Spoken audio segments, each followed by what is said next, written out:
Dahil ngayong buwan ay kinikilalang buwan ng lutuing Pilipino, favorite ko yan. Samahan natin sina Julian at Ella sa pagbisita sa isa sa mga pinakasikat ngayong karinderya na balita ko may 2 branches na. Pagmamay-ari ng isang aktres, model, at ngayon successful negosyante na si Wilma Doesn't. Huwag kalimutan ang take-out ko, Ella and Julian. Moment nyo na ito. Hi, Sen! Nandito kami ngayon sa General Trias, Cavite para masubukan ang 5-star karinderya ni Miss Wilma Doesn't. Sakto! Gutom na rin kami at matitikman na namin ang kanilang mga bestsellers. Kaya naman, ang Tasty Mo, Chicks ni Otin!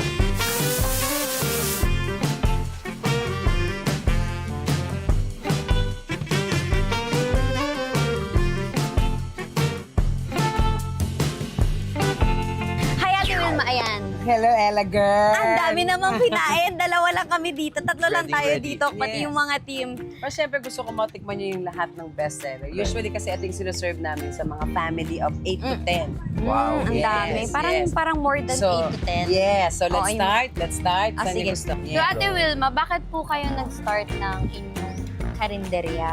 Ng 5-star karinderya. Yes. Your 5-star karinderya. Pre-pandemic, we operated as tapsihan lang. Yung maliit na tuwing hapon So, lang. halos kasi simula lang po. Siguro itong 5 years na to. Mm. So during the pandemic, yung asawa ko parang nag-decide siya na ayoko na sumakay ng barko. Magtayo na lang tayong tapsihan.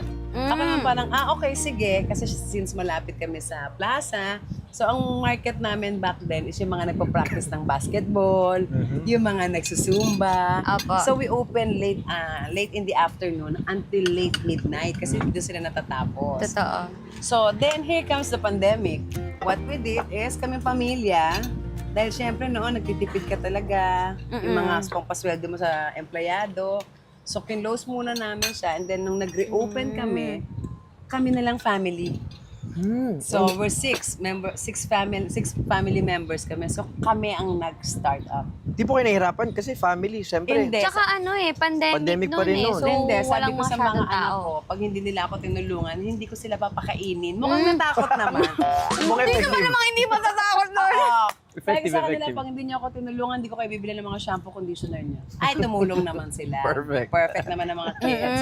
So, doon ko nakita na yung family, kapag talaga nagtutulungan at may Opo. one goal in life, Totoo. na-achieve eh. Kasi una, yung asawa ko nakatipid na siya ng 5 empleyado sa amin pala. Ang tawag niya sa amin, mga alilang kanin. Hindi niya kami papasweldohin, papakainin niya lang kami. Ate Wilma, sa pagtatayo ng iyong 5-star karinderya or sa pag-ooperate ngayon, ano yung pinaka-exciting na part, yung masayang ginagawa mo pag nandito ka? Ang exciting na part, kapag nakikita mo yung sales mo sa gabi. Tama yun. naman. Importante yun. hindi ako plastic sa'yo. Ay, kasi Tama. maraming tao. Hindi. Okay, natutuwa kami. Which is good. So, at the end of the day, yung lahat ng pagod mo, yung lahat ng hirap mo, together with my staff, ang result nun is yung sales. Yes. So, yun yung, pag nakita mo na yung sales mo, worth it naman pala yung pagod for the day. So, yun yung pinaka-exciting. Yung closing. Speaking of your staff, balita ko rin, mahal na mahal mo yung mga staff mo dito na tinutulungan mo sila Oo. makagraduate. Kahit mga walang Totoo ba yun? Ayun, Totoo ba yun? sakit sa ulo Ayun. yung mga yan. Ako. Meron ka ring mga Yes, no read, no write. Yes. Kasi, di ba, parang, hindi ko kasi nililimit yung opportunity kasi hindi na-limit yung opportunity sa akin. Wow. So, nung time na nung umpisa ako mag-model, feeling ko, kung nagtatanggap sa akin kasi maitim ako. So, may mga ganun din ako. Like, for example, which is true, kung mute and deaf ka, mahirap yung opportunity when it comes to Right. work, right? Yes. Kung no read, no write ka, tapos wala ka pang birth certificate, paano ka maghahanap buhay? Paano mo? So, ganun siya. And then, eto na naman yung pagiging ina, yung mga ladies ko, yung mga teletubbies ko dyan, yung pinapaalis mo na ayaw umalis kasi nag-school sila. Oo. So ako parang ganun, I support your school kasi mahalaga yung education. Kasi hindi ko like kasi sabi sa mga staff na hindi dahil staff ko kayo ngayon, dapat 10 years from now, staff ka pa din na.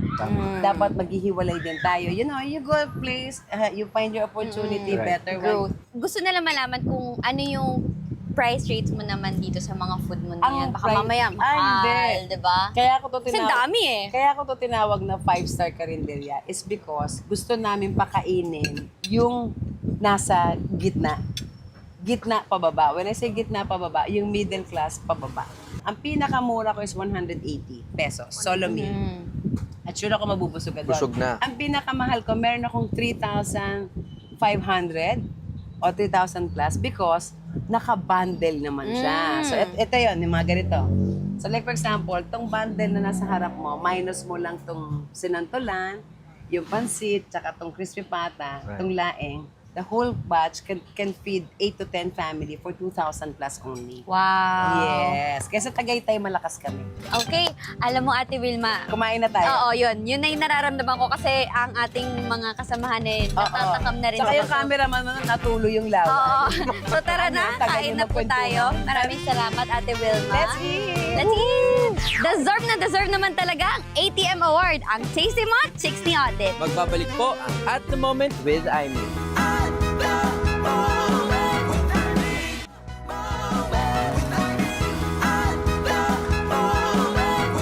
Bilang pakikiisa pa rin sa buwan ng lutuing Pilipino, available na po ang Pinak Best sa mga leading bookstores nationwide.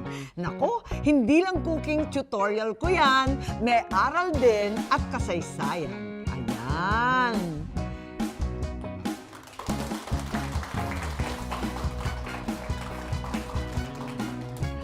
Salamat sa pagsama sa akin sa isa na namang memorable moment na bahagi na ng ating kasaysayan. Samahan niyo pa rin ako sa mga susunod nating kwentuhan. Pangako ni Manang, lagi kayong updated sa lahat ng latest issues, trends at events. ATM at the moment.